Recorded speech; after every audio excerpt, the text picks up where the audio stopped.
While some models can achieve 0 to 60 in under 3 seconds, car sales across Europe have been far from turbocharged. The Brussels Auto Show is a chance to drive demand, with the electric vehicle market in need of a major jolt. 2024 was a record year for global EV sales, but the European market fell by 3% on the previous year. Those that follow the market point to Europe's largest economy. That's really been dominated by the big fall-off that we've seen in Germany, and that has been pretty much attributed just to the subsidy removal, tough economic conditions, political instability as well to some extent in major markets. It could be a bumpy road to the European Union's ultimate destination of carbon neutrality by 2050.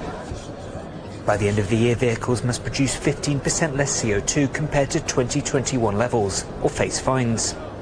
The European Automobile Manufacturers Association's new president has penned a letter to the EU calling these regulations an unhelpful roadblock. Very few forecasts predicted the current geopolitical and macroeconomic realities.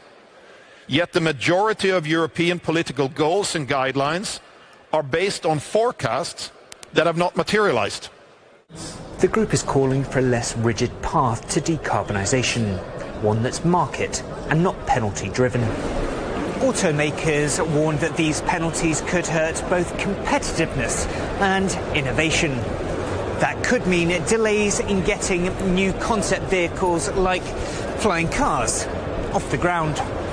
Cars and light vehicles account for roughly 16% of the EU's total CO2 emissions. Some analysts believe strict targets are necessary to fuel sector-wide change. These rules will push our car makers to catch up. They will push them to produce more mass-market electric vehicle models, and this will help the industry to become more globally competitive. While environmental groups are urging the European Union not to veer off track, European car makers are warning they'll fall behind in the global race for market share if the current regulations stand. William Denselow, CGTN, Brussels.